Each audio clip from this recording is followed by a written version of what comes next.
Kasi hindi natin talaga yan madadala.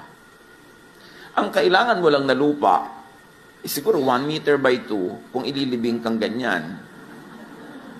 Kung gagawin kang alabok, ang kailangan mo lang talaga isang Tupperware. So bakit mo sisirain ang relasyon mo sa mga kamag-anak mo dahil sa lupa? Bakit ka makikipag-away dahil sa lupa? Para maging sayo?